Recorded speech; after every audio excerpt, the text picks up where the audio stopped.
Hi there, this is Jeanette Comerford for Whimsy Stamps.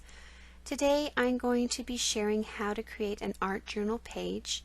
This is actually a page I'll be putting in my December daily album this year. I'm using products from the October 2015 release, as well as some products that were in the Christmas line for Whimsy. I wanted to make my own background paper, so this is some watercolor paper, and I've cut it to measure 6 by 8. And I'll be using some images from this set, this is Peace on Earth, as well as the Snowflake Wishes, which is new. And right now I am just sort of lining things up on the page. These are some new dies from the new release, just to see how everything is going to fit. I'll be watercoloring my images, so I'll be stamping them on some watercolor paper, and I'm using Ranger Archival ink. This is a good ink. It has a nice fine detail when you stamp it, and it's perfect for watercoloring. So just stamping that with my nice stamp press, making sure I get a good stamped image, and then I'll just wipe it off using some baby wipes, and I'll stamp the other image.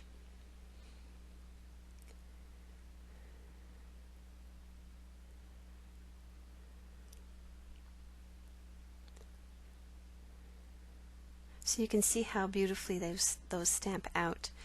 So I'm using some Zig clean color markers to color this. I've listed the numbers I used at the top of the screen, and how I've been using them is to start with my darker color, blending it with a lighter color, and then just sort of blending everything out with some water. Here I'm using a dark brown marker, and I'm just adding that where I want all my shadows to be. So I'm basically just tracing all the lines on the hair. And then I'll take a lighter brown marker and I will just blend those colors. So you can see I go in right on top of that dark brown and I start blending it out. And I don't blend it all the way. I have left some areas still white. When I'm finished blending with this marker, I will take my paintbrush, a little bit of water, and just bring the color in, sort of blend it over those white areas. And so that's how I've been using these markers. They're new to me, so it's still a little bit, of a learning curve.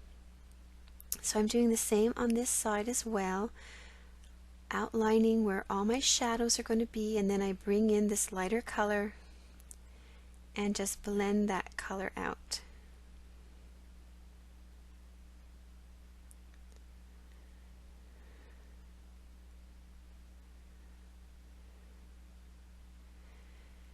You're going to want to use a very fine-tipped water brush for this. That way you have a little bit more control.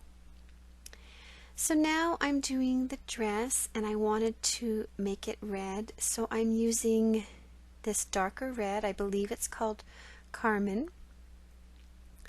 And again, all my shadows are going to be where those lines are. So I'm just sort of tracing those, and then I'm going in with this lighter color and blending out that darker color and coming a little bit beyond it. You can see how it blends out beautifully.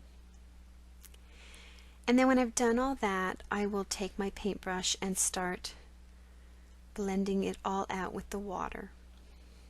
Now I keep a little piece of paper towel, I think you can see it up at the top of the screen, so that I never have too much water on my brush. And I have a little glass of water to the side as well, and I just clean my brush in that. Now I've sped up this coloration part, so it may look like I did it very quickly, but I didn't. It took a little bit of time, but I really love the vividness of these markers. The color is so bright and clean.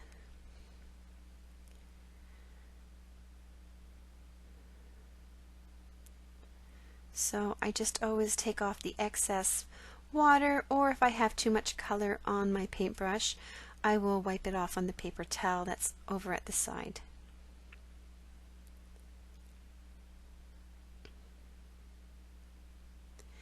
I'm also, because they're new to me, you can see I'm coloring, trying them out, looking at how they're going to blend together before I actually go on to my image. This is a very pretty color. I believe it's called haze blue. It's a very, very light gray blue. It's very pretty.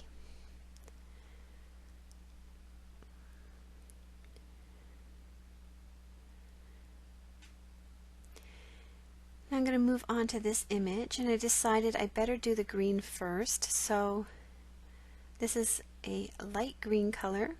I'm just sort of coloring over the leaves. And then I took a darker green and just sort of added that into the center. And I didn't even end up blending it all with my paintbrush because it blended together really well like that. Now I'll do the bow. These are the same colors as the dress.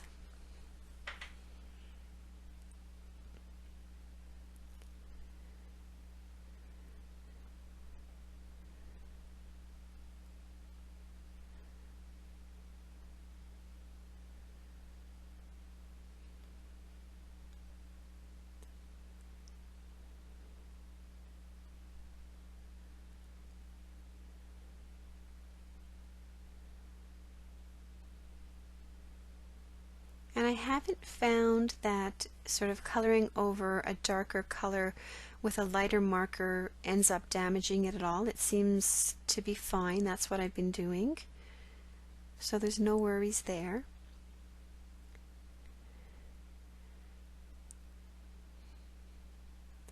For the berries, I ended up not adding any water at all. They were nice and dark like that.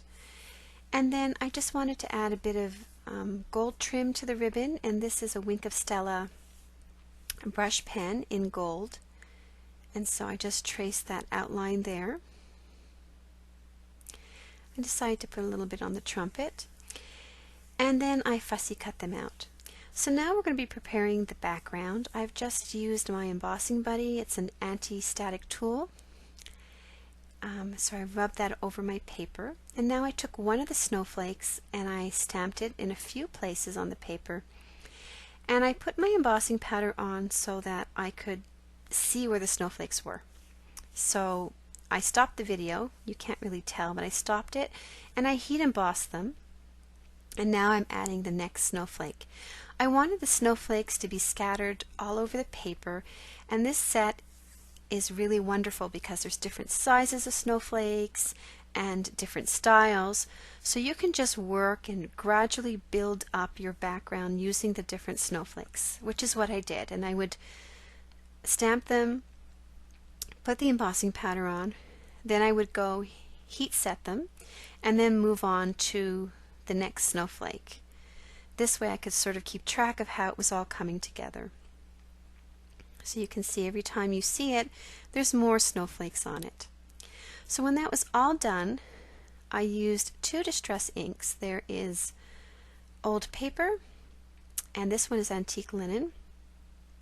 And I'm just brushing it all over my paper, and I'm bringing this old paper color. Oh, I think actually it's not old paper. I think could be walnut stain. Yes, it's walnut stain.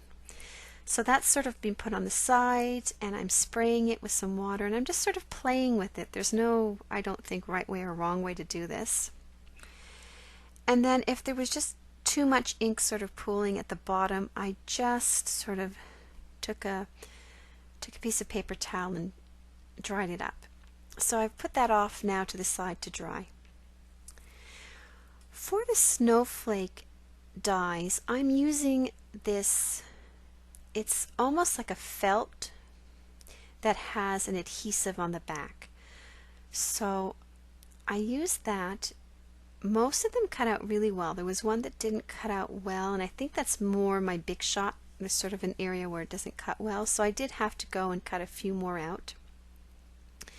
But I thought this would give the page another layer of texture. So this is like felt, and it's raised, and the snowflake dies are so pretty with this. So you can see I'm just sort of pulling them out. And then my paper was a little bit warped, so I am going to put a good amount of adhesive onto it and then just adhere it to another 6x8 piece of cardstock, and this is going to make it lay flat.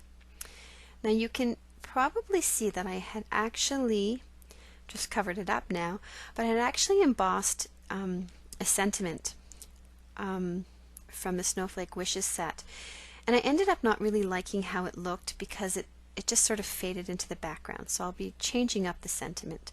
So right now I am just adhering down the felt snowflakes, and you can see how pretty they look on the background with the embossed snowflakes as well.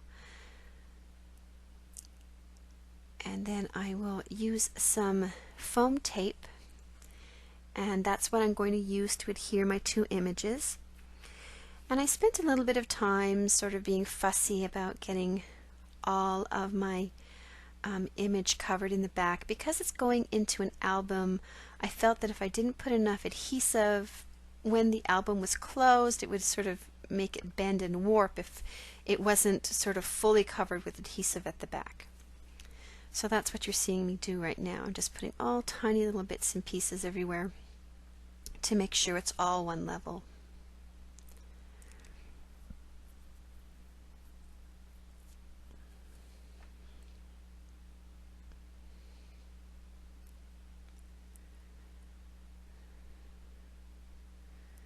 So now this is a little bit raised. It's a little bit higher than the felt.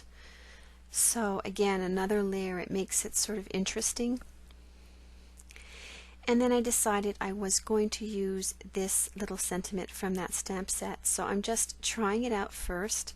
I stamped it on some leftover watercolor paper just to make sure I knew where I wanted to put it. And I lifted up that trumpet there so that I had enough room to stamp it properly. And I ended up really liking having the sentiment right there, and I liked having it in the black. It makes it stand out. It looked a lot better than having the embossed sentiment. Now this is a white Sharpie poster paint pen, and I am just adding random white dots, and I'm varying the sizes just by how much pressure I'm putting on the pen. So if you put more pressure, it's a little bit bigger. I ended up moving one of those snowflakes on top of the larger one and putting another one in the top. And that is my journal page finished. A full list of supplies can be found below this video on YouTube or on my blog October 26, 2015. Thank you so much for watching.